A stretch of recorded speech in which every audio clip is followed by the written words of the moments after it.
오늘 하나님이 주시는 말씀은 여호수아 20장 1절부터 9절까지 말씀입니다. 우리 1절부터 6절까지 우리 한 목소리로 같이 봉독하겠습니다. 예수께서 여호수아에게 말씀하여 이르시되 이스라엘 자손에게 말하여 이르기를 내가 모세를 통하여 너희에게 말한 도피성들을 너를 위하여 정하여 부지 중에 실수로 사람을 죽인 자를 그리로 도망하게 하라. 이는 너희를 위해 피의 보복자를 피할 곳이니라. 이 성읍들 중에 하나에 도피하는 자는 그 성읍에 들어가는 문 어귀에 서서 그 성읍의 장로들의 귀에 자기의 사건을 말할 것이요 그들은 그를 성읍에 받아들여 한 곳을 주어 자기들 중에 거주하게 하고 피의 보복자가 그의 뒤를 따라온다 할지라도 그들은 그 살인자를 그의 손에 내주지 말지니 이는 본래 위험함이 없이 부지 중에 그의 이웃을 죽였음이니라. 그 살인자는 회중 앞에 서서 재판을 받기까지 또는 그 당시 대제사장이 죽기까지 그 성읍에 거주하다가 그 후에 그 살인자는 그 성읍 곧 자기가 도망하여 나온 자기 성읍 자기 집으로 돌아갈지니라 하라 하시니라. 아멘. 우리는 오늘 도피성에 관한 말씀을 우리가 함께 나누고 있습니다. 여기 계신 분들은 도피성의 개념을 다 알고 계시는 분들이기 때문에 오늘은 도피성이 무엇인지를 기초적인 설명을 드리지 않도록 하겠습니다. 그러면서 이 도피성이 우리 신앙에 어떤 의미가 있는지, 또 우리의 삶에서, 우리 신앙생활에서 어떻게 이 도피성을 의미 있게 적용할 수 있는지를 함께 나누도록 하겠습니다. 우리가 읽지 않았지만 이제 7절부터 9절까지 내용을 보면 이제 하나님께서 모든 땅을 다 분배하시고 나서 6개의 도피성을 지정하라 이렇게 말씀하시죠. 그리고 그 도피성들은 레위인들에게 맡겨주십니다. 그래서 레위인들은 전체 48개의 성읍을 받게 되고 그 중에 6개가 도피성에 해당됩니다. 요단 동편의 3개, 또 요단 서편의 3개로 해서 6개의 도피성을 지정하라 하시는데 이 도피성은 하나님의 율법을 온전히 지키지 못해서 죄를 지은 자들이 법적으로 보호를 받을 수 있는 시스템입니다. 우리가 법을 세울 때 법을 지키지 않는 자들을 처벌하는 시스템은 있지만 하나님이 가장 먼저 만드신 건 뭐냐? 그 법을 지키지 못했던 사람들을 보호할 수 있는 시스템을 먼저 만드셨다라고 하는 것이 오늘 이 도피성이 주는 의미입니다. 구체적으로 말하면 부지불식간에 타인을 살해했을 때 복수나 처벌당하지 않도록 도피성으로 피신하면 그를 보호해주는 그런 제도입니다. 율법을 우리는 왜곡시키지 않고 더욱더 잘 지킬 수 있도록 지금 사법 시스템을 만드는데 감옥을 만들지 않고 도피성을 만들었다라고 하는 것이 오늘 우리 시대와 많이 다릅니다. 율법은 하나님이 직접 내려주신 것이죠. 그래서 우리는 그것을 절대적으로 지켜야 돼요. 하지만 인간은 어때요? 하나님의 율법을 다 지킬 수 있습니까? 온전히 지킬 수가 없어요. 하나님은 우리 인간의 한계를 너무나 잘 알고 계십니다.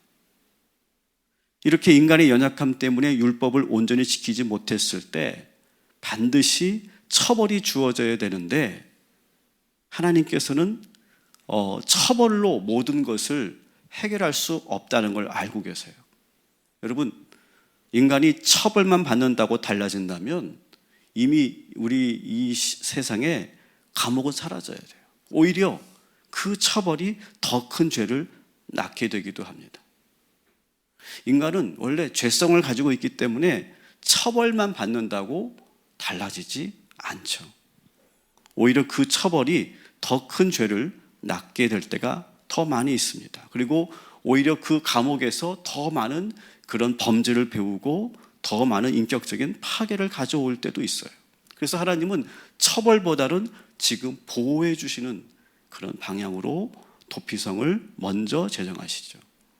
바리새인들은 율법을 철저히 지키려고 노력했어요. 근데 철저히 지키려고 노력하면 노력할수록 어떻습니까? 율법주의자로 바뀌었고 사람들을 정죄하는 무정한 인간이 되었다는 거예요.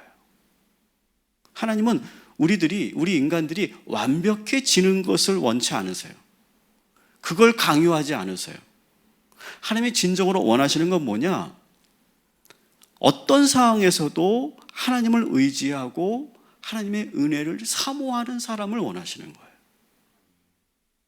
도피성은 인간의 실수로 인해서 죄를 지었을 때 처벌로 끝나지 않고 법적으로 보호를 받으면서 오랜 시간 회개하고 숙려하도록 하여서 자신의 죄를 돌아보고 그리고 다시는 그런 죄를 짓지 않도록 기회를 주시는 그런 하나님의 선물 같은 것이 바로 이 도피성이죠. 부지불식간에 죄를 지은 사람을 처벌로만 다스리지 않고 자비와 은혜로 보호하셔서 다시 한번 기회를 주시는 은혜의 선물입니다.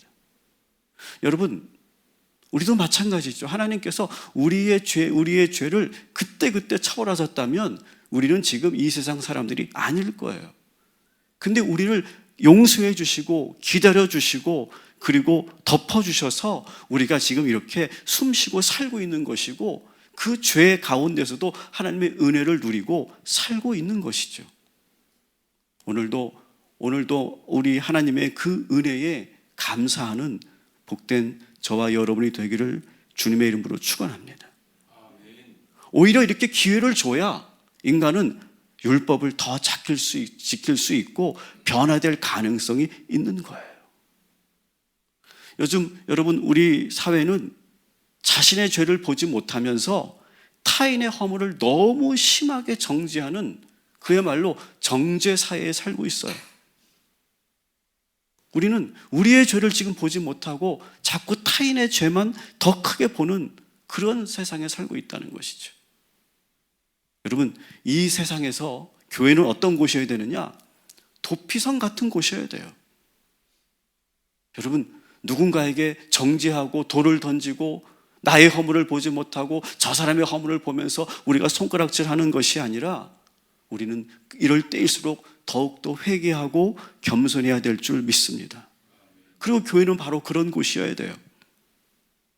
교회를 찾아온 모든 사람들이 자신의 무거운 죄의 멍에를 내려놓고 회개하고 그리고 심한 죄책감으로부터 벗어나 하나님의 그 사랑 안에서 죄 용서받고 다시 한번 하나님의 거룩한 백성으로 거듭나는, 그래서 그 하나님의 받은 사랑으로 이 세상에서 다시 살아갈 수 있는 기회를 주시는 이 곳이 바로 교회이고 도피성이 되어야 될 줄 믿습니다.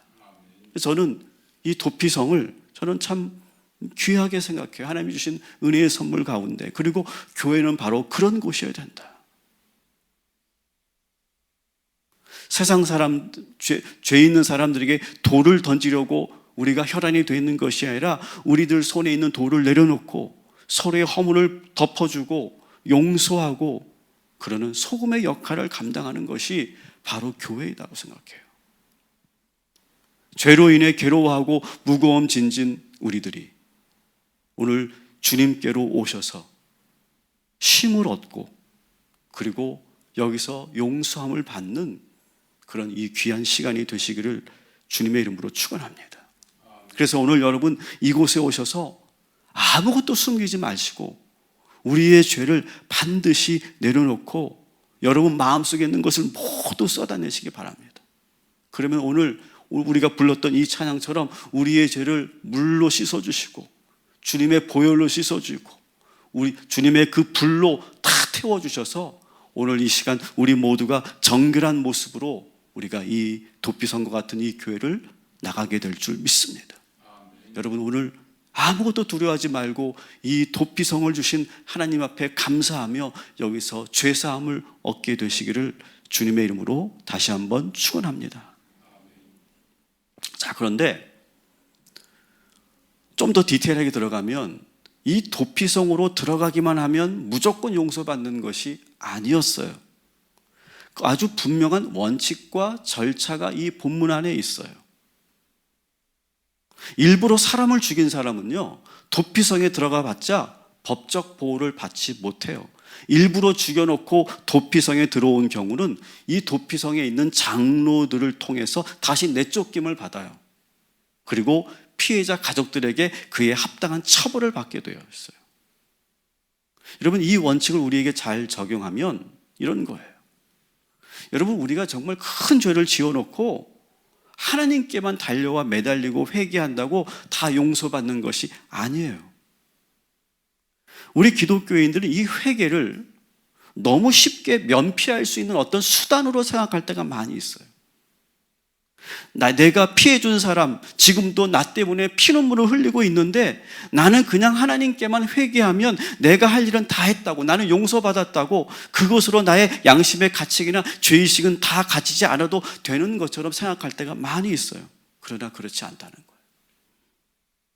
고의로 죄를 지은 사람은 반드시 회개하는 마음으로 내가 피해를 준, 상처를 준 그의 가족들을 만나야 되고, 또 그들에게 용서를 구해야 되고, 그리고 그 용서를 우리가 용서의 과정을 통해서 그 과정을 거치고 나서 다시 주님께로 와야 되는 거예요. 내가 피해를 준 사람이 있다면 여러분, 하나님께만 달려와 용서를 구하지 말고 나로 인해 눈물 흘리고 고통받는 그 사람에게 용기 있게 나아가서 용서를 구하시기를 주님의 이름으로 부탁을 드립니다. 그들에게 용서를 받고 다시 돌아와 하나님께 회개하는 거예요. 만일 여러분, 우리 그리스도인들이 이런 과정을 무시하고 자기 편의적으로 나는 용서받았어, 나는 하나님이 용서해 주셨어 라고 말하면서 결국 내가 용서를 구해야 될 사람들과 우리가 화해하지 못한다면 여러분, 세상 사람들이 웃습니다. 야, 기독교 신학이 이상하다, 교회가 뭐 저러냐, 그리스도인은 참 이상한 사고방식을 가졌다, 이렇게 손가락질 할 거예요. 하나님도 지금 그렇게 말씀하시지 않는다는 거예요.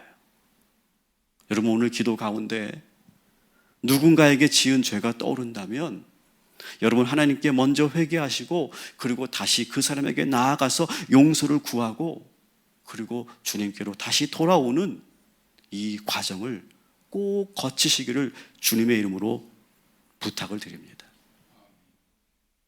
자, 그리고 도피성만 들어간다고 다 끝나는 게 아니에요. 자, 4절 말씀을 우리 다시 한번 읽겠습니다. 시작. 이 성읍들 중에 하나에 도피하는 자는 그 성읍에 들어가는 문 어귀에 서서 그 성읍의 장로들의 귀에 자기의 사건을 말할 것이요, 그들은 그를 성읍에 받아들여 한 곳을 주어 자기들 중에 거주하게 하고. 아멘. 자, 도피성에만 들어가기만 한다고 되는 것이 아니라 지금 그 성의 장로들에게 나에게 어떤 사건이 있었는지, 내가 어떤 실수를 했는지, 내가 누구를 해하였는지를 솔직하게 말해야 돼요. 그리고 도피성의 장로들은 그 모든 사실을 듣고 심사한 후 이 사람이 도피성에 들어올 만한 그러한 사람이다 라고 하는 것이 판정이 되면 그때 그에게 한 자리를 마련해 주는 거예요. 그런데 그것으로 끝나지 않고 다시 정식 재판이 이루어져요. 6절 보십시오. 그 살인자는 회중 앞에 서서 재판을 받기까지, 이렇게 되어 있어요. 그러니까 들어오기 전에도 한 번 더 심사를 받고 들어와서도 다시 정식 재판을 받는 거예요. 이 정식 재판을 받을 때는 피해자 가족들이 같이 와서 그들의 그런 의견도 듣고 쌍방의 의견을 듣고 최종 판결을 내리는 거예요. 여러분, 이 과정을 한번 여러분 묵상해 보세요. 여러분, 한 사람의 죄가 여러분 그렇게 쉽게 끝나는 일이 아니라는 것을 여기서 볼 수 있어요. 여러분, 우리의 회개가 아주 쉬운 면죄부가 되지 않아야 된다라고 하는 거예요. 여러분이 회개할 때 여러분, 우리는 회개할 때 이러한 고통, 이러한 어려움을 느낄 수 있어야 돼요. 여러분, 우리가 이럴 때가 있어요. 회개했어요. 회개했는데 어느 때는 내가 정말 마음의 죄사함을 얻었고 확신을 얻고 가벼워지는 걸 느끼는데, 어느 때는요, 내가 회개했지만 내 마음이 여전히 무겁고 그리고 내 마음이 여전히 불편할 때가 있어요. 여러분, 그런 마음을 누가 주는 걸까요? 저는 하나님이 주신다고 생각해요. 우리가 회개하면 반드시 용서를 받지만, 그럼에도 불구하고 성령께서 우리의 마음을 더 무겁게 하셔서 더 깊이 있게, 더 진실하게, 더 진지하게 회개할 수 있는 시간을 또 주시는 거예요. 이런 과정을 통해서 우리의 죄는 서서히 우리가 사해지는 것이죠. 사랑하는 여러분, 이 도피성에 들어올 때 이 어려운 복잡한 과정처럼 여러분, 우리의 죄가 그냥 한 번 내가 오늘 1분 기도했다고 우리의 죄가 완전히 깨끗해지는 것이 아니라, 이러한 과정을 통해 더욱더 진지하게 주님 앞에 회개하고, 그리고 죄 용서의 과정이 더 오랫동안 우리가 묵상하면서 우리가 죄사함 받는 그러한 새로운 회개의 이해를 우리 모두가 하게 되기를 주님의 이름으로 축원합니다. 여러분, 우리가 사람을 죽여놓고 하나님 제가 회개합니다, 이것으로 끝나지 않는다는 거예요. 그리고 또 우리가 여기서 봐야 될 것은, 자, 이렇게 해서 판결을 받았어. 이 사람은 이제 도피성에서 보호를 받을 수 있게 됐어요. 그런데 6절을 한번 봅시다. 같이 읽습니다.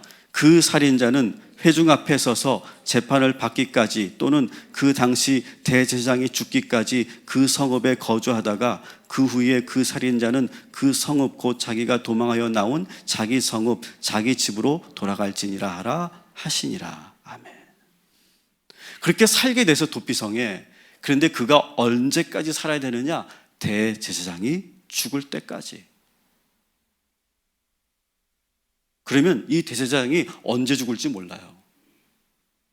어쩌면 수십 년을 이 도피성에 살아야 될 수도 있어요. 그래서 어떤 의미에서 이 도피성은 감옥은 아니지만 대제사장이 죽을 때까지 도피성 안에 거처하며 오랜 시간 어쩌면 가택연금 상태에 사는 거예요. 하나님으로부터 죄를 용서받고 법적 보호를 받지만 그에게 또 남은 것은 뭐냐? 나의 죄에 대한 오랜 시간의 숙려의 시간이 필요하다는 거예요. 나로 인해 죽은 사람, 나 때문에 지금 피눈물 흘릴 그 가족들, 그리고 나를 기다리고 있는 나의 사랑하는 가족들을 생각하면서 오랜 시간을 그 도피성에서 견뎌나고 인내해야 된다는 거예요. 그 오랜 시간 이 도피성 안에 머물면서 내가 다시는 밖으로 나가면 그런 실수를 하지 말아야지 라고 하는 그 시간들을 계속 묵상하는 거예요. 다시는 그렇게 행동하지 않겠다고 다짐하고 또 다짐하는 시간인 거예요. 여러분, 우리가 회개하면 하나님께서 우리의 죄를 반드시 용서해 주시는 줄 믿으시기 바랍니다. 그런데 우리가 또 잊지 말아야 될 것은, 다시는 내가 그렇게 살지 않도록 숙려하고 또 다짐하고 또 결단하는 시간이 우리들에게 있어야 될 줄 믿습니다. 이것이 도피성의 기간이에요. 이렇게 하나님께서 오랫동안 도피성에 머물게 하시는 또 다른 이유가 있어요.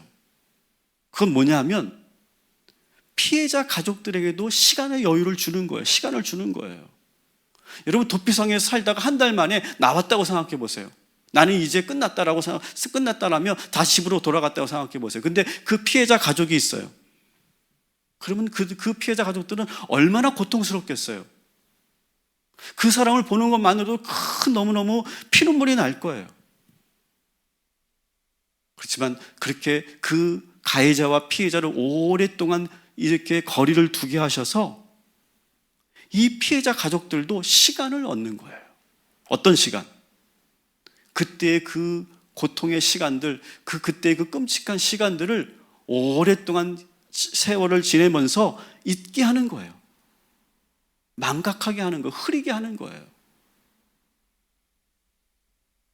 때로는 여러분, 시간이 우리에게 치유의 시간이 되기도 하죠. 그런 시간을 그 피해자 가족들에게 충분히 주고 있는 거예요. 따라합시다. 있는 것도 은혜입니다. 여러분, 제가 수요 예배 때 내 부모를 공경하라 라고 하는 말씀으로 제가 말씀을 나눴는데, 여러분 왜 부모를 공경해야 되는지 아세요? 사실 여러분, 부모는요 완벽한 존재가 아닙니다. 우리 부모들, 여러분의 부모님들 잘 보세요. 우리가 어릴 때 참 많은 실수하셨어요. 우리는 참 많이 상처를 받았어요. 저도 부모가 되어 보니까 그런 일들이 많이 있었어요. 자, 그런데 그 자녀들이 나는 죽어도 우리 아버지 용서 못해. 나는 죽어도 나는 우리 엄마 그때 나에게 한 말, 그때 나에게 했던 행동 난 절대 용서 안 할 거고, 나는 항상 평생 난 가지고 다니며 살 거고, 나는 반드시 우리 부모한테 복수할 거야. 여러분, 그렇게 생각하면서 생생하게 그게 기억에 남아있다고 생각해 보세요. 절대 그 사람에게 이게 좋은 게 아니죠. 근데 우리가 지내면서 참 감사한 것은, 그때 우리 부모님이 우리에게 상처 주고 실수했던 것들이 있는데 그것은 하나님께서 다 잊게 하시고 나에게 주신 사랑만 떠오르게 하시는 거예요.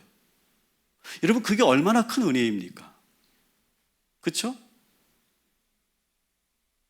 그리고 그러면서 우리 부모님이 완전하지 않았지 라고 하는 것을 내가 알면서, 그래 나도 완전하지 않지.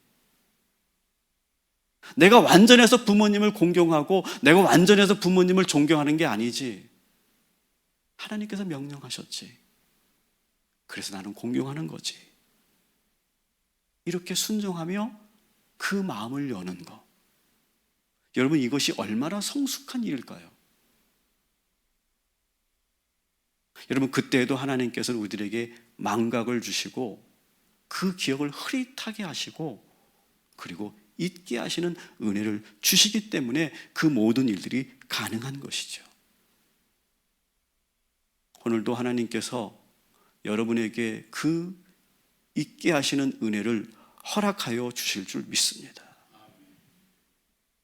난 죽어도 용서 못해. 난 평생 이것을 내가 붙들고 살 거고, 나는 절대로 용서 안 할 거고, 나는 반드시 복수할 거야. 이렇게 사는 거 얼마나 끔찍합니까, 여러분? 이 도피성은 그렇게 피해자 가족들과 그 가해자를 격리시키고 거리를 두고 시간을 주어서 서로가 다시 만났을 때 이제 그때 다시 화해할 수 있는 기회를 지금 하나님께서 이 도피성을 통해 주시는 거예요. 여러분, 오늘 기도하실 때 여러분 마음속에 생생하게 살아있는, 10년이 지나도 20년이 지나도 평생이 지나도 생생하게 살아있는 그 안 좋은 기억들 하나님께서 잊게 하시고 흐릿하게 하시고 멀리하게 하셔서 여러분이 누군가를 그렇게 미워하지 않고 그리고 용서하고 수용하고 품어주는 그런 마음을 이 도피성에서 얻게 하여 주실 줄 믿습니다.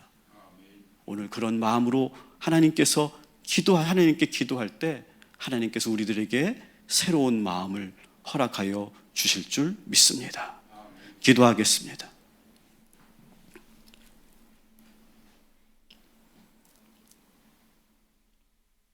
우리를 죄 지을 때마다 처벌하지 않으시고 우리를 보호하시고 용서하시고 그리고 기다려주신 하나님, 우리의 지난날의 죄를 돌아보며 하나님의 은혜가 얼마나 큰지 다시 한번 묵상하는 이 시간을 주신 것 감사합니다.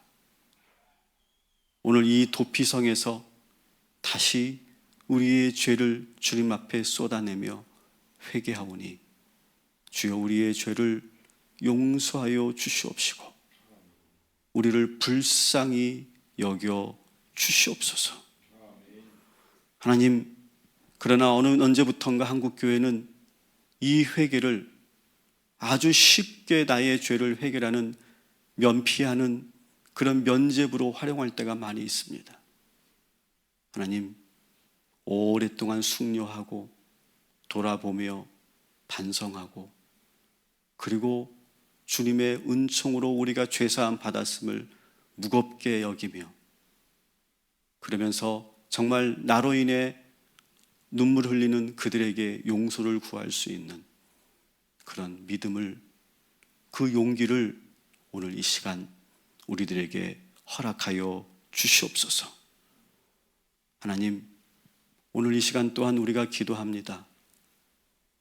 내 마음속에 오랫동안 담아두고 있는 그 좋지 않은 기억들 오늘 다 잊게 하시고 망각하게 하시고 흐려지게 하셔서 이제 내가 분노와 미움과 저주하는 마음으로 사는 것이 아니라 용서하고 덮어주고 감싸주고 그리고 사랑하는 마음으로 살아가는 주의 성도들 되게 하여 주시옵소서.